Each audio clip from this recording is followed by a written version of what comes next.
Krishnamurti, in dialogue with Dr. Alan W. Anderson. J. Krishnamurti was born in South India and educated in England. For the past 40 years, he has been speaking in the United States, Europe, India, Australia, and other parts of the world.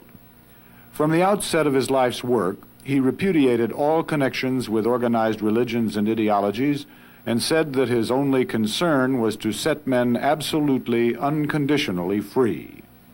He is the author of many books, among them The Awakening of Intelligence, The Urgency of Change, Freedom from the Known, and The Flight of the Eagle. This is one of a series of dialogues between Krishnamurti and Dr. Alan W. Anderson, who is professor of religious studies at San Diego State University, where he teaches Indian and Chinese scriptures and the oracular tradition. Dr. Anderson, a published poet, received his degree from Columbia University and the Union Theological Seminary. He has been honored with a Distinguished Teaching Award from the California State Universities. Mr. Krishnamurti, in our previous conversation, I was extremely delighted, for myself at least, that we had made the distinction in terms of the relation between knowledge and self-transformation, between, on the one hand, the relationship that I sustain to the world, as the world is me and I am the world, and on the other hand, this dysfunctional condition which indicates in your phrase that a person is involved in thinking that the description is the described. It would appear then that something must be done to bring about a change in the individual. And going back to our use of the word individual, we could say, and you used the word earlier, that we are dealing with an observer. So if the individual is not to make the mistake of taking the description for the described, then he must, as an observer, relate to the observed in a particular way that is totally different from the way he has been in his confusion. I thought perhaps in this particular conversation, if we pursued that, it would be a link directly with what we had said prior.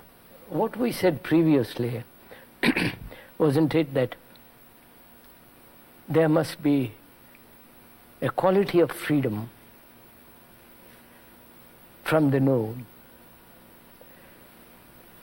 Otherwise it will be mere, the known is merely the repetitive of the past, the tradition, the image, and so on.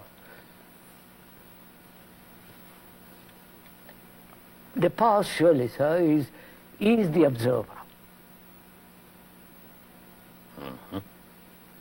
Past is the accumulated knowledge as the me and the we, they and us, is this, the observer is put together by thought as the past.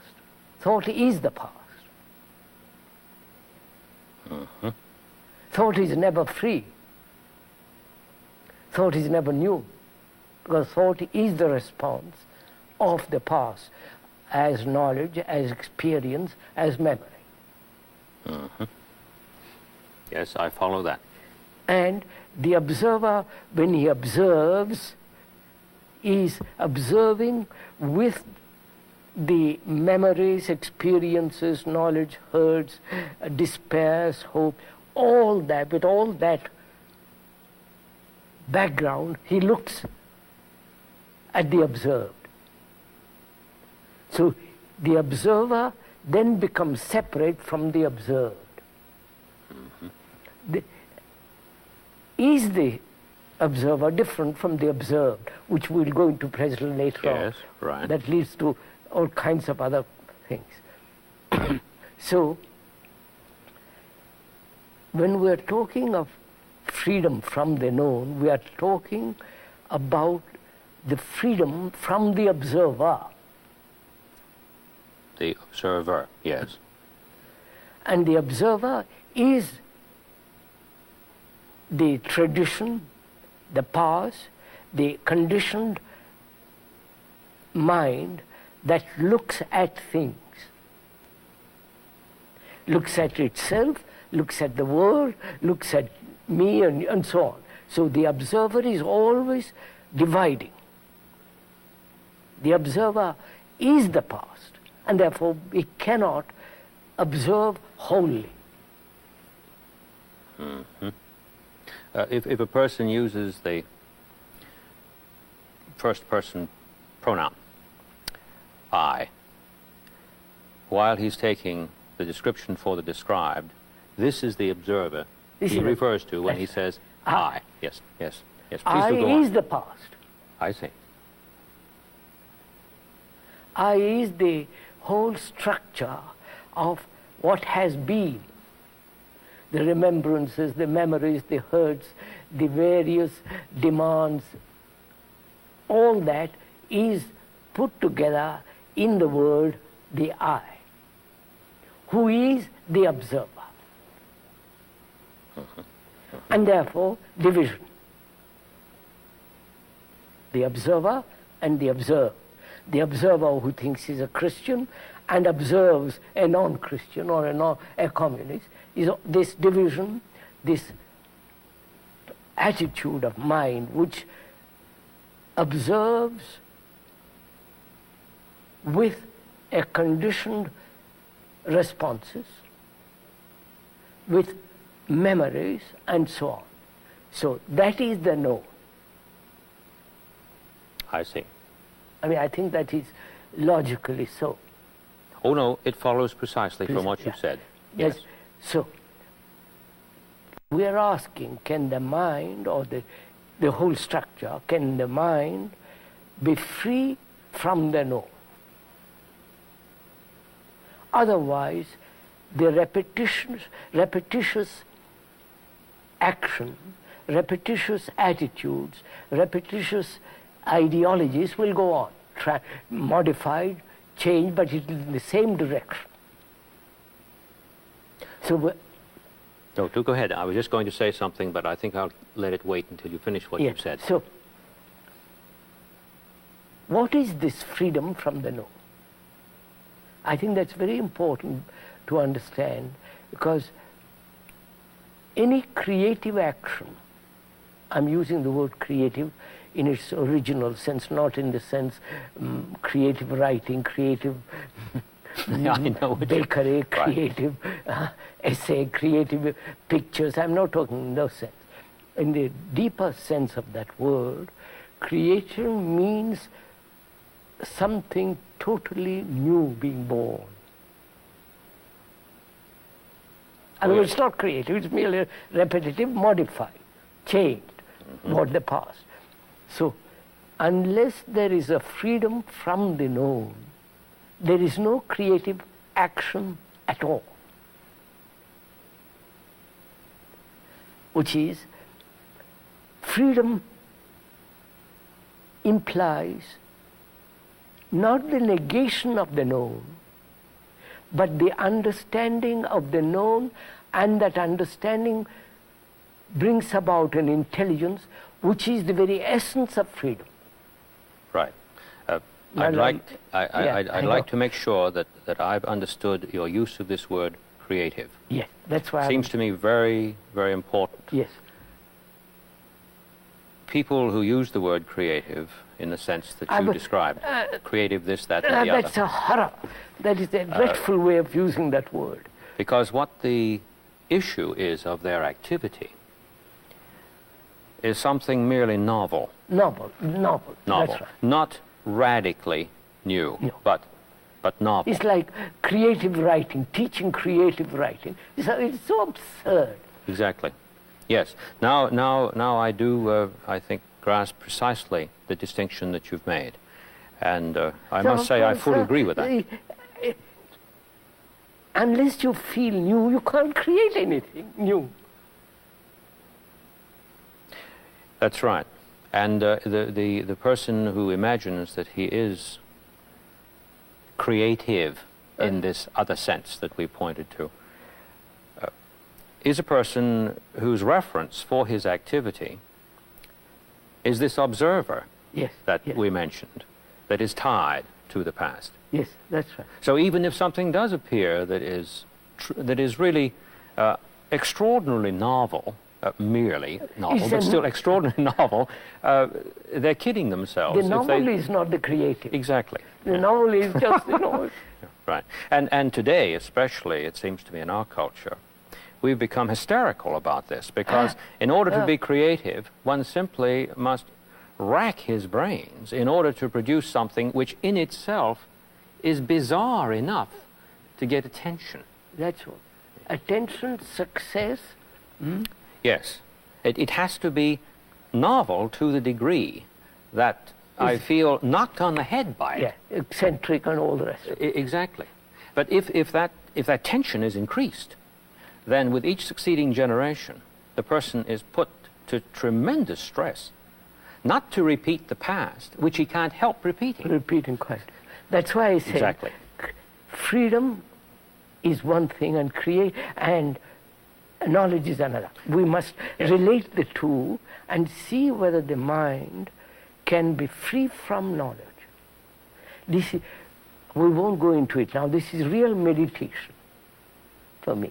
You follow, sir? Yes, I do. Because when we talk about meditation, we'll go into it. But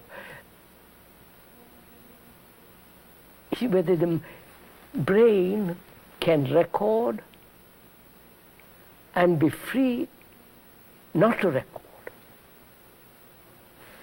Brain to record and operate when necessary in the recording, in memory, in knowledge, and be free to observe without the observer. Yes, I see. That distinction seems to me absolutely necessary. Otherwise, it wouldn't be intelligible. No. No, yes. So, knowledge is necessary to act in the sense my going home from here to the place I live. I must have knowledge. I must have knowledge to speak English. I must have knowledge to write a letter and so on. Everything. The knowledge as function is mechanical function is necessary. Now if I use that knowledge in my relationship with you, another human being, I am bringing about a barrier, a division between you and me, who is the observer. If I'm making myself clear. And I'm the observed in that case. Yeah. Right, in that context. That is, knowledge in relationship, in human relationship, is destructive. That is, knowledge which is the tradition, the memory, the image, which the mind has built about you when we are related together, that knowledge is separated and therefore creates conflict in that relationship. As we said earlier, where there is division, there must be conflict. Division between India and Pakistan, India and America, Russia and all that, this divisive activity, politically, religiously, economically, socially, in every way, must inevitably bring conflict and therefore violence. That's obvious. Exactly. Now, when in relationship, in human relationship, knowledge comes between, then in that relationship there must be conflict. Between a wife, husband and wife, boy and girl, wherever there is the operation of as the observer who is the past, who is knowledge, in that activity there is division and therefore conflict in relationship.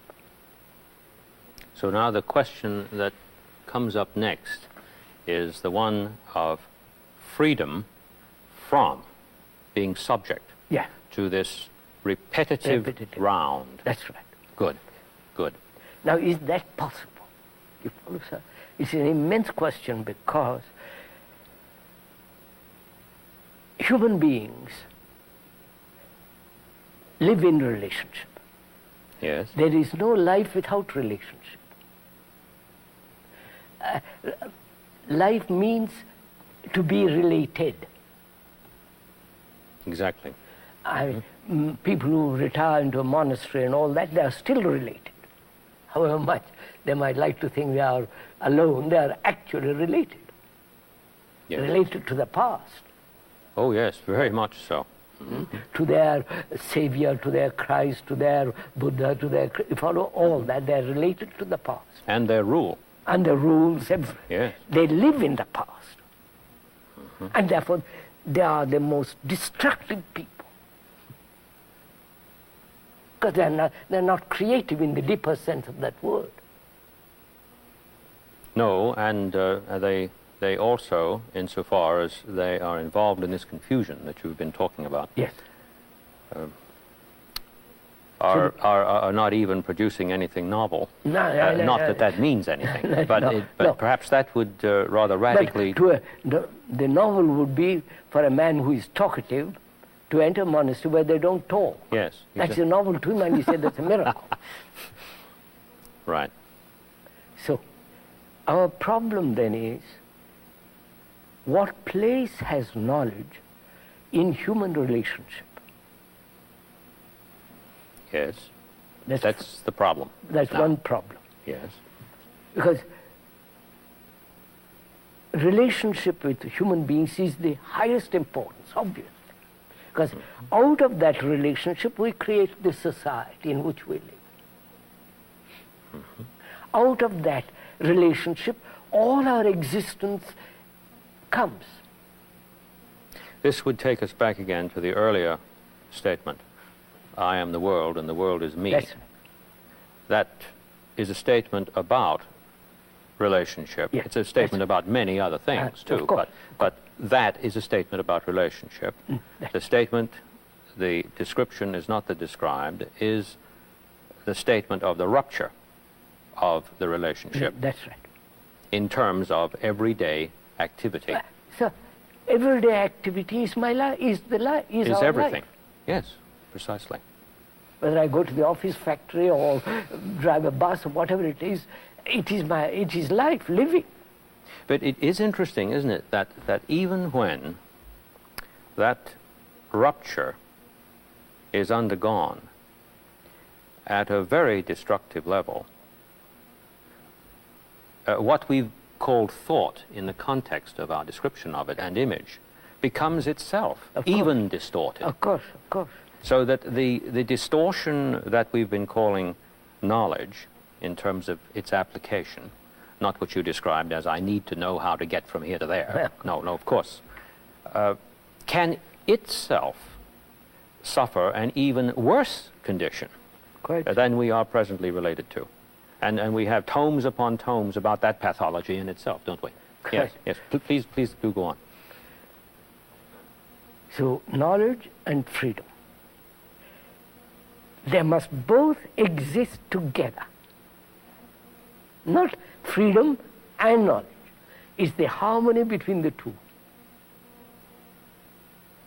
The two operating all the time in relationship. The knowledge and Freedom. the freedom in harmony. In harmony, it's like they can never be divorced. If I want to live with you in great harmony, which is love, Yes. which when we'll discuss that later on, there must be this absolute sense of freedom from you, not dependency and so on, so on, so on. This absolute sense of freedom and operating at the same time in the field of knowledge. Exactly. So somehow this knowledge, if I may use a theological word here without prejudicing what we're talking about. If in correct relationship with this freedom, it's somehow continuously redeemed, it is somehow operating no longer destructively, but in coordination with the freedom in which I may live, because we haven't got to that freedom yet. We've just posited the freedom. That's why we have somewhat analyzed or discussed or opened the question of knowledge. Yes. And we haven't gone into the question of freedom, what it means. Mm-hmm. No, but we have established something, I think, that this conversation so far has revealed, which is terribly important, at least I'd say for my students, in terms of helping them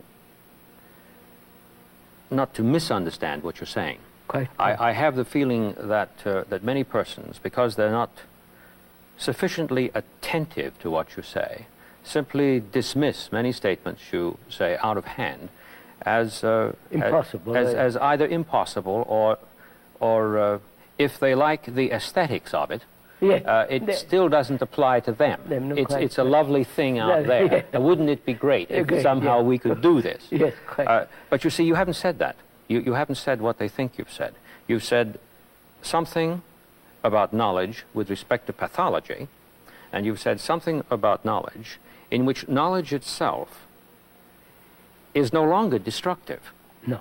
So we're not saying that knowledge as such is the bad guy and something else is the good guy. No. I think it's terribly important that that's seen. Yes, sir. And that's what I wouldn't mind it being repeated over and over again. No, quite. Because I do heartily feel that you see, sir, it's easy to misunderstand. That's very important, because religion, at least the meaning of that word, is to gather together to be attentive. That is the true meaning of that word, religion. I've looked up where it is. Oh, yes, I agree. Gathering together all energy to be attentive. Yeah, yes. To be attentive. Otherwise, it's not religion. Religion is just all the thing. So, and we'll discuss that when we come to it. So, freedom means this sense of complete austerity and sense of total negation of the observer. Exactly. Mm-hmm. Out of that comes austerity, everything else. We'll go into that later on. But austerity in itself doesn't produce it. And now, so we've turned that upside down. Right. Yes, austere means, really, the word itself means ash. Yes. Dry, brittle. But the austerity of which we're talking about is something entirely different. It is. Yes. It is the freedom that brings about this austerity inwardly. There's a beautiful biblical phrase that points to this. Just 3 words: beauty for ashes. When a transformation takes place. And in English we have the phrase ashes in the mouth. Ashes. When the whole thing has come to the utter ashes end. in the mouth. But there's the change from ashes to beauty. No. So, freedom in action in the field of knowledge and in the field of human relationship, because that is the highest importance, human relationship. Oh yes, yes. Oh yes, particularly if I am the world and the world is me. I mean, obviously. Yes. So, what place has knowledge in human relationship? Knowledge in the sense, past experience, tradition, image. Yes. What has the observer, who is the observer, all that is the observer, what place has the observer in human relationship? Mm-hmm. What place has knowledge? On the one hand, what place has the observer? And observer is the knowledge. Is the knowledge. Yeah. But there's the possibility of seeing knowledge, not simply negatively, but in coordination, in true creative relationship. I put it, Right. I said that. Exactly. That is, I am related to you. Let's, to make it very simple. I'm related to you. You're my brother or whatever it is, husband, wife, whatever it is. And what place has knowledge as the observer, which is the past, and knowledge is the past, what place has that in our relationship? If our relationship is creative, in And the it sense... is not. Not if. We must take it actually as it is. I am related to you. I am married to you. I am your wife or husband, whatever it is. Now, what is the actuality in that relationship? The actuality, not theoretical actuality, but the actuality is that I am separate from you. The actuality must be that we are not divided. But we are. I may call you my husband, my wife, but I am concerned with my success. I'm concerned with my money. I'm concerned with my ambitions, my envy. I'm full of me. Yes, I see that, but I want to make sure now that we haven't reached a confusion here. Yes, we have. When I say that the actuality is that we are not separate, I don't mean to say that at the phenomenal level that a dysfunction is occurring. I'm fully aware of that. But if we're going to say that the world is me and I am the world... We say it theoretically, we don't feel it. Yeah, precisely. But if that is the case, that the world is me and I am the world, So and this is actual. This is actual. This is actual only when I have no division in myself. Exactly. Exactly. But I have a division. If I have a division, And therefore it's then just, there's no relationship between one and the other. therefore I accept, one accepts the idea that the world is me and the world, me is the world. That's just an idea. Look, sir. Yes, I understand. But And if and when it happens, No, wait, just see what takes place in my mind. What takes in mind. I make a statement of that kind. The world is you and you are the world. The mind then translates it into an idea, into a concept, and tries to live according to that concept. exactly. It has abstracted from reality. This is knowledge in the destructive sense. That is what's going, I won't call it destructive or positive. This is what's going on. Well, let's say the issue from it is hell. Yes, yes. So, in my relationship with you, what place has knowledge, the past, the image, which is the observer, all that is the observer, what place has the observer in our relationship? Actually, the observer is the factor of division. Right. And therefore, the conflict between you and me. This is what's going on in the world, every day. Then one would have to say, it seems to me, following the conversation, point by point, that the place of this observer, understood as you've pointed it out, is the point of disrelationship. Is the point where there is really actually no relationship at all. I may sleep with my wife or you may sleep, and so on, but actually there is no relationship. Because I have my own pursuits, my own ambitions, my own all the idiosyncrasies and so on, and she has hers. So we are always separate. And therefore always in battle with each other. Which means the observer as the past is the factor of division. Yes. I was just wanting to be sure that the phrase, is the place, what is the place of the observer, was understood in the context of what we're saying. We have made the statement that there is such a thing. Yes. Well, its place as such would seem to me not to be what we usually mean by its occupying a place. Yes. We're talking rather about an activity here that is profoundly disordered. As long as there is the observer, Yes. there must be conflict in relationship.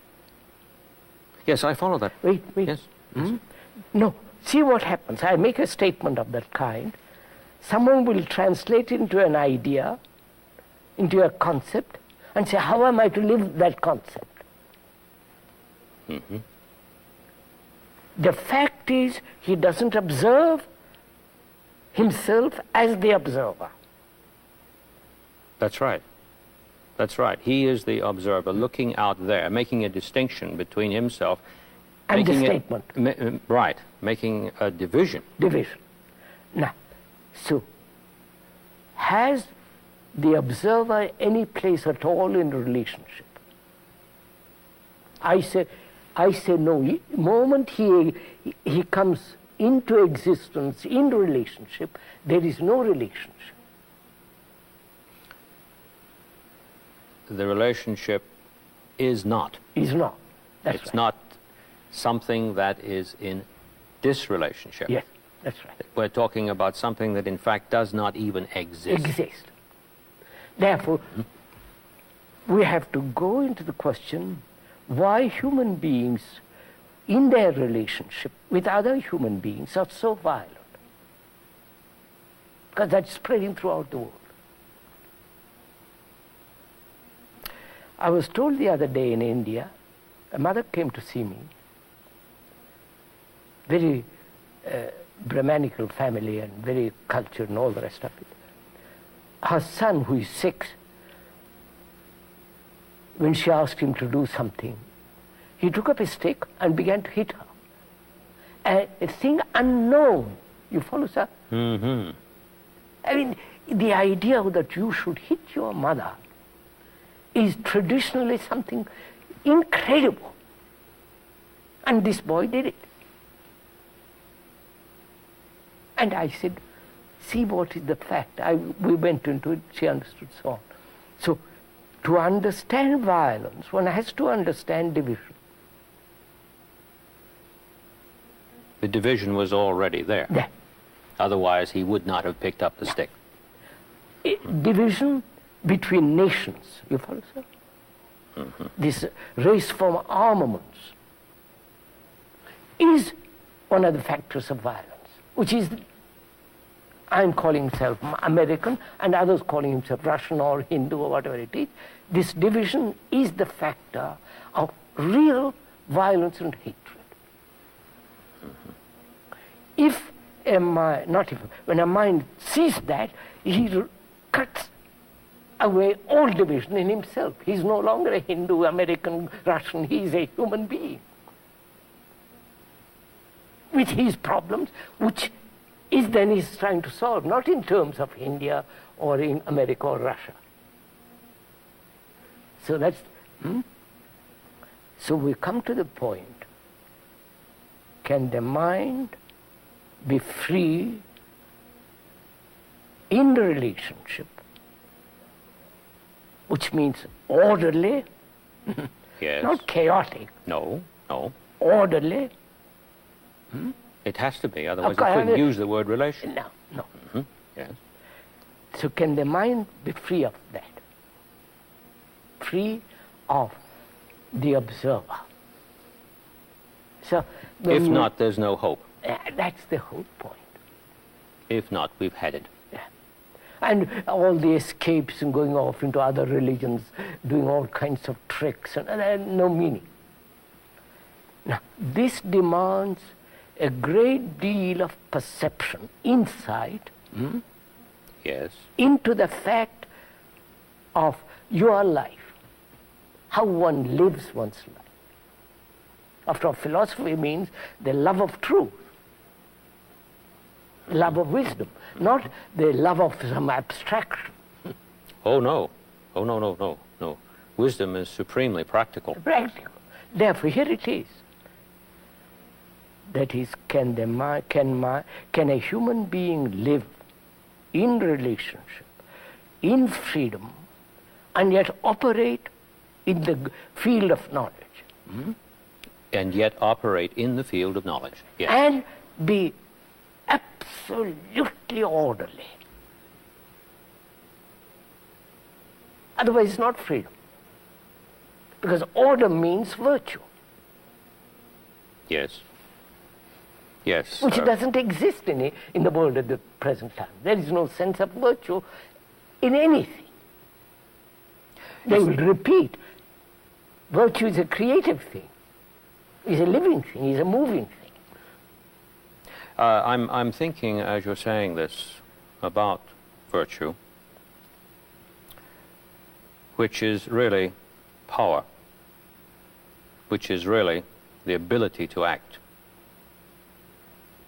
And if I'm following you correctly, what you're really saying, and please correct me if I'm way off here, what you're really saying is that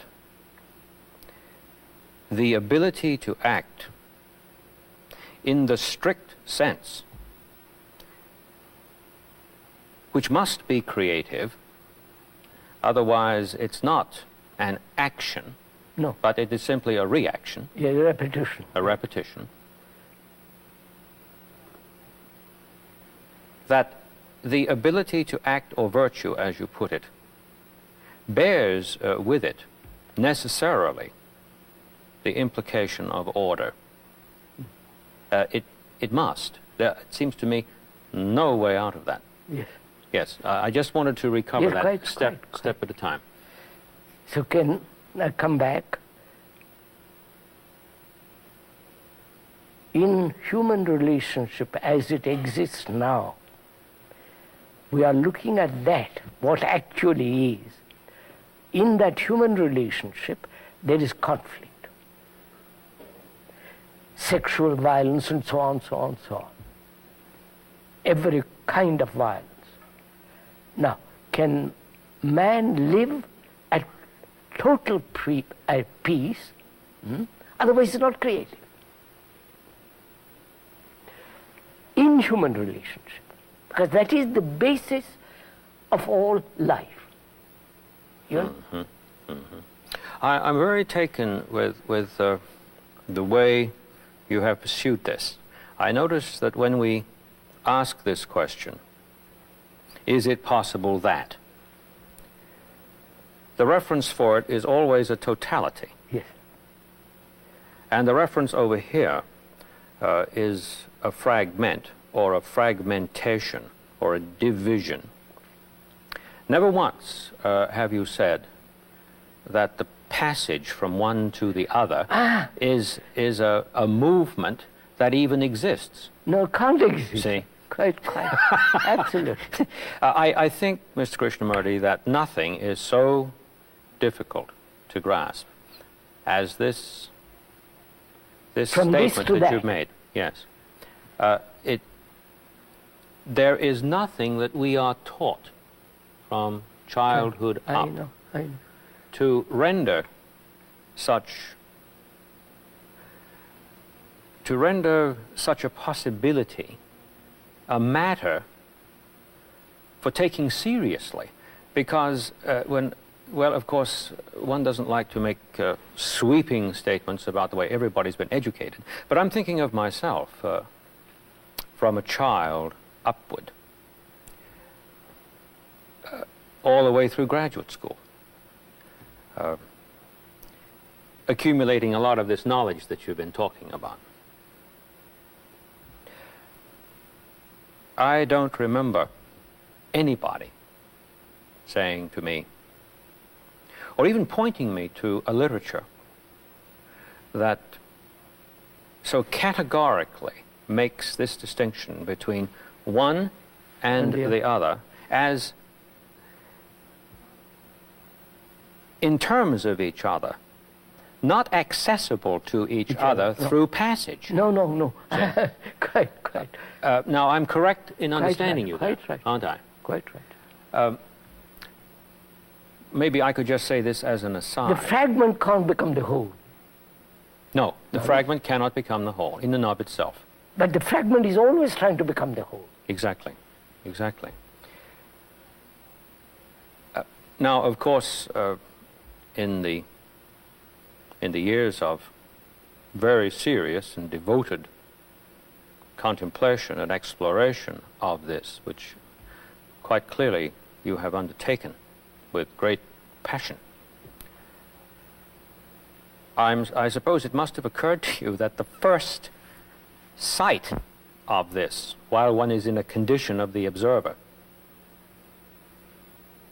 must be very frightening. In the condition of the observer, the thought that there is no passage. No, but you see, I never looked at it that way. If you would. But please tell me how you looked at it. This, please. From childhood, I never thought I was a Hindu. I see. I never thought, when I was educated in England and all the rest of it, that I was European. Or I never was caught in that trap. I don't know how it happened. I was never caught in the trap. When you were quite little then, yes, and your playmates said to you, well, now look, you're a Hindu. What did you say? I probably put on Hinduism, all the yes. trappings of Brahman tradition. I was, but it never penetrated deeply. As we say in the vernacular, it never got to you. You never got to me, that's right. I see. That's very remarkable. That is extraordinary.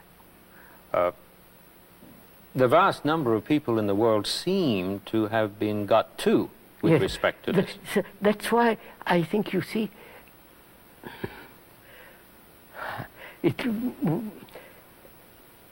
propaganda has become the means of change.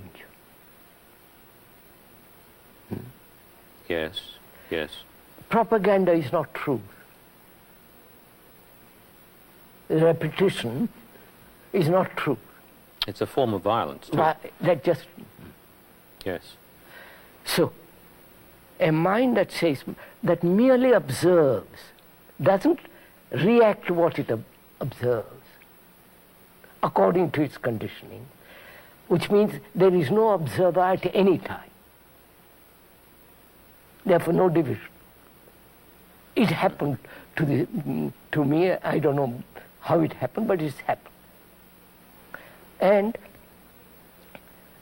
in observing all this, I see in every human relationship, every kind of human relationship, there is this division, and therefore violence.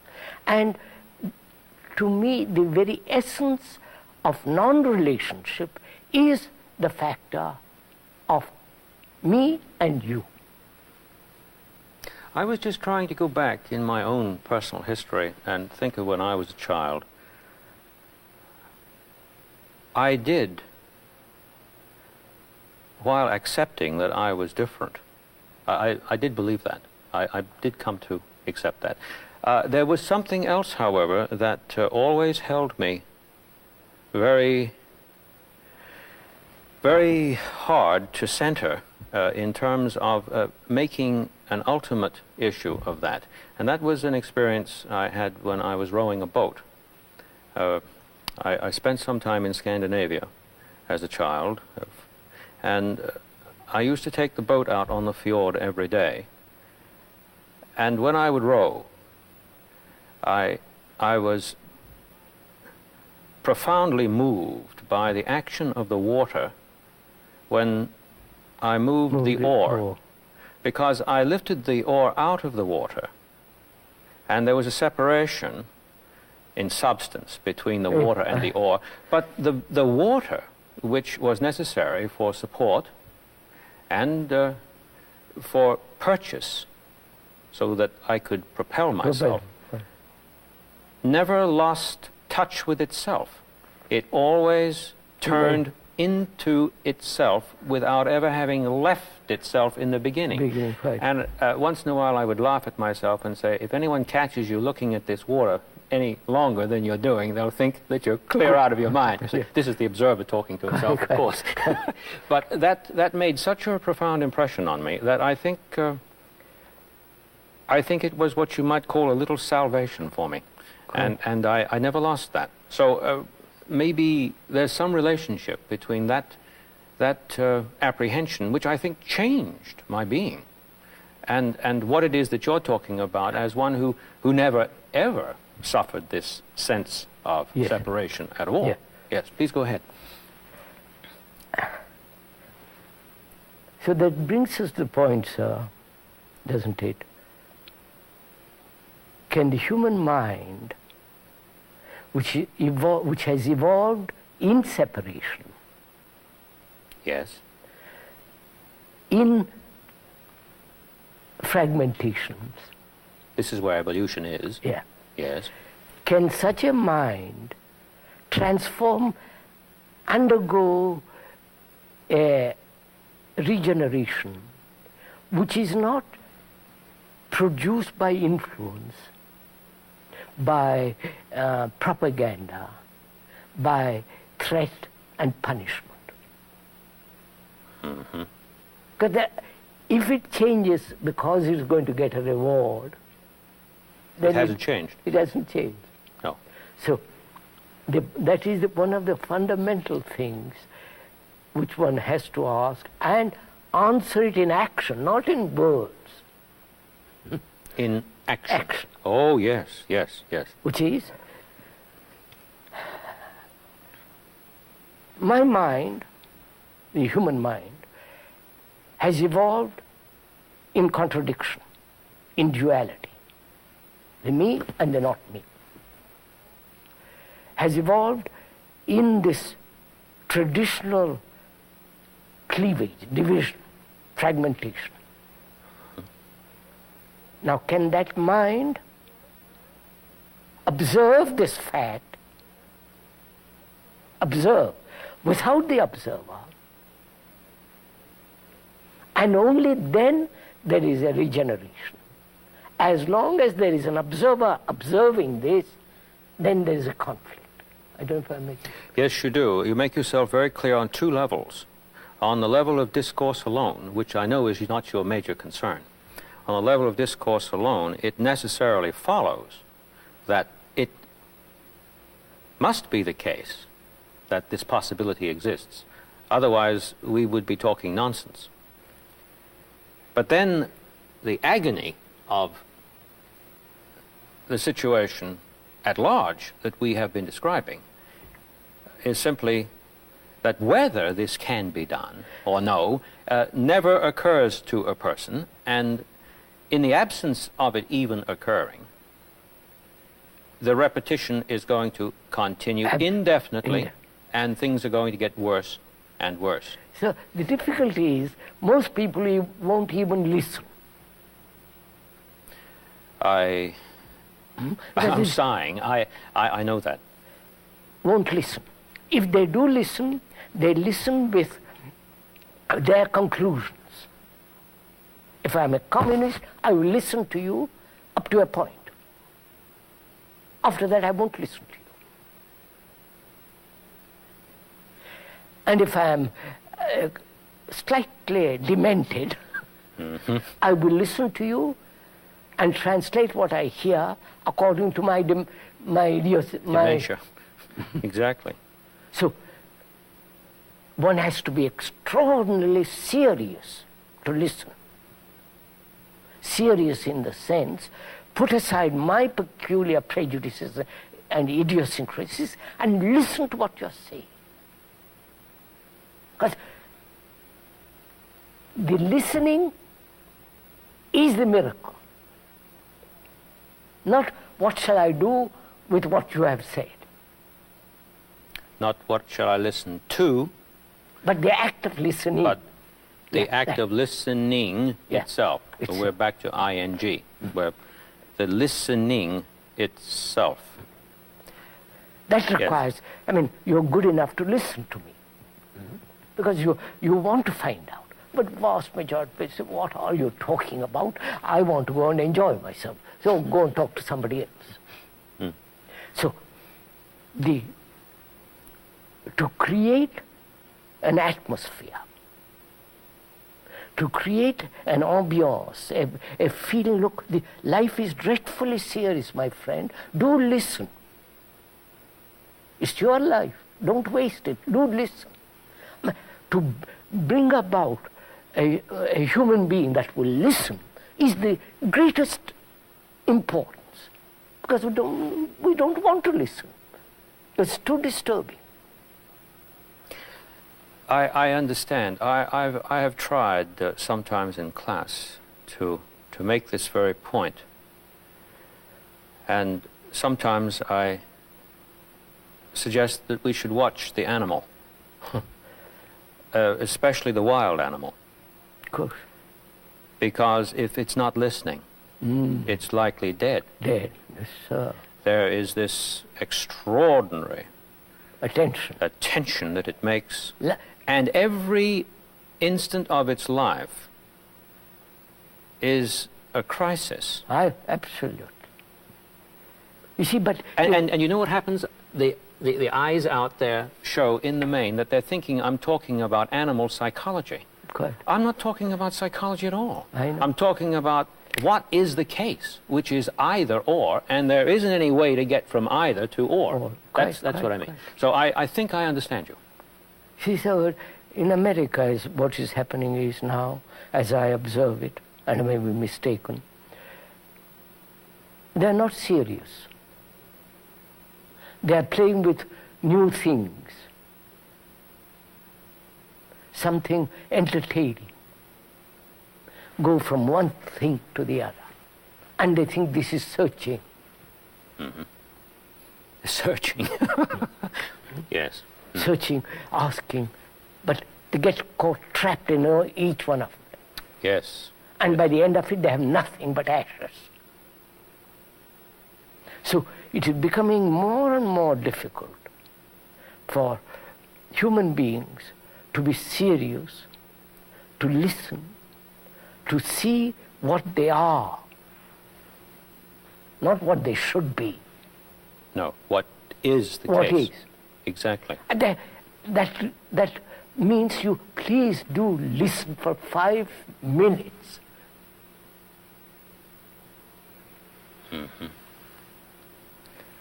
In this conversation, you are listening.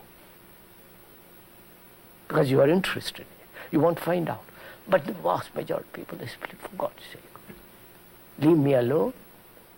I have my little house, my wife, my car, my yacht, or whatever it is. For God's sake, don't change anything as long as I live.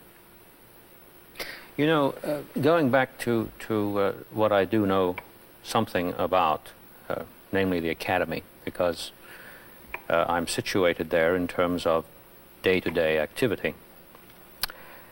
I've often remarked to myself in attending conferences where papers are read that nobody's listening. Yes.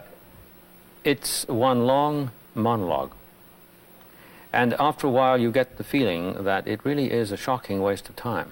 Yes. And then even to sit down and have coffee, the discussion, say, between classes usually runs on the basis of babble.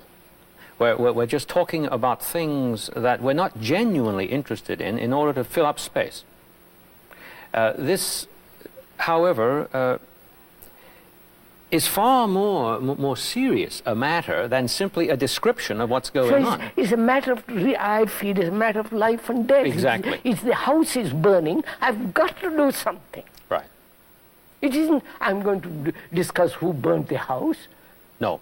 what color his hair was, whether it's black or white or purple. I want to put that fire out. Yeah. Or And if will such and such had not happened, the house would not be burned. I mean, that's all. Right. I know. And I feel it's so urgent, because I see it in India, I see in Europe and America, everywhere I go to, this sense of slackness, sense of, despair and sense of hopeless activity that's going on. So to come back to what we were saying, relationship is the highest importance. When in that relationship there is conflict, we produce a society which will further that conflict through education, through national sovereignties, through all the rest of it that's going on in the world. So a serious man, serious in the sense who is really concerned, committed, must give his total attention to this question of relationship, freedom, and knowledge. If I've heard you correctly, and I don't mean by that words that have passed between us, but if I have truly heard you, I've heard something very terrifying. That this disorder that in part we have described has a built-in necessity in it. As long as it persists, it can never change. It can never change. Obviously. Any modification of it is further disorder. Is more of the same. Yeah, more of the same. More of the same. I have the feeling, and I hope I've understood you correctly, that there's a relationship between the starkness of this necessity and the fact that there cannot be a gradual progress, or as a philosopher would put it, something like essential progress. But nevertheless, there is some demonic progress that takes place within this disorder. That is not so much a progress as it is a proliferation of the same. Yes. And necessarily so. Quite. Isn't that what you've been saying? Yes. Necessarily so. You know, that word progress, I was told the other day, meant entering into enemy's country fully armed. Really? Oh, progress is entering into an enemy's country fully armed. Fully armed. Dear me. Sir, this is what's happening. Oh, I know. Next time we converse, the next time, I would like very much, if you'd be good enough, to pursue precisely what we have just come to, namely this necessity, and the necessity that produced that statement. Yes, quite. Right.